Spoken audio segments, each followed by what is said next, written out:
महाराज पांडु फल मूल का आहार करते हुए नागशत नामक पर्वत पर गए। कुछ दिन वहां तपस्या की, फिर चैत्ररथ, कालकूट, फिर हिमालय को लांघकर गंधमादन पर्वत, इंद्रद्युम्न सरोवर, इसके बाद हंसकूट, फिर सतसंग पर्वत पर रहने लगे।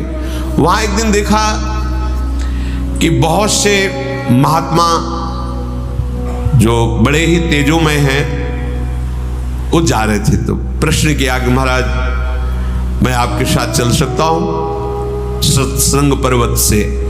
तो उनका हम लोग सुमेर पर्वत की चोटी पर भगवान ब्रह्मा जी पधारे, उनके दर्शन करने जा 4 लाख योजन जो है। बोले हम भी चलेंगे। बोले वहां मनुष्य शरीर धारण करने वाला, हम सब दिव्य है, तुम्हारे को दर्शन देने के लिए प्रकट हुए। वस्तुतः तुम हमें देख नहीं सकते, हम वायु वेग से चलते हैं, वहां तुम्हारी गति नहीं है, वहां कोई शरीरधारी नहीं जा सकता, हम सब दिव्य महात्मा है। तो उनका भगवान फिर हमारा जीना किस काम का, हमको तो ऐसा शाप मिल चुका है। तो उनका नहीं नहीं, मैं तुम्हारे भाग्य को देख के कह रहा हूं, तुम्हारे जैसे पुत्र तो विश्व में किसी के नहीं होंगे। उनका ऐसा कैसे हो सकता है? मुझे तो साफ है कि अगर मैं मैथुन धर्म से युक्त हुआ तो मृत्यु हो जाएगी। बोले नहीं, निश्चिंत रहो, एक नहीं 5 महारथी विश्व विजेता तुम्हारे पुत्र होंगे। और वो ऋषि अंतर्धान हो गए।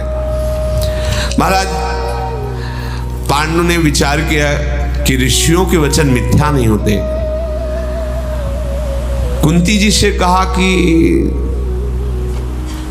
ऐसा कैसे हो सकता है, ऋषि के वचन मिथ्या नहीं हो सकते और मैं संयोग कर नहीं सकता, और 5 महारथी पुत्र।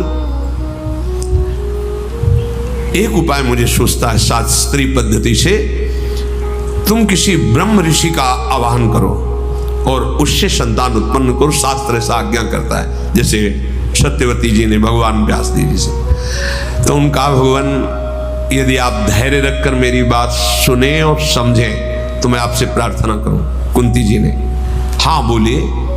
जब मेरी कुमार अवस्था थी तब मुझे अतिथि सत्कार साधु सेवा में लगाया गया था।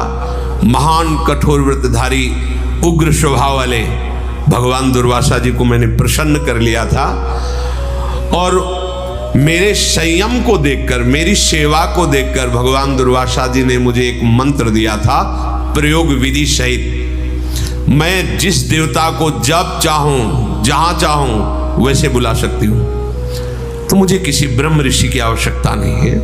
यदि आपका आदेश हो और आप प्रसन्न हो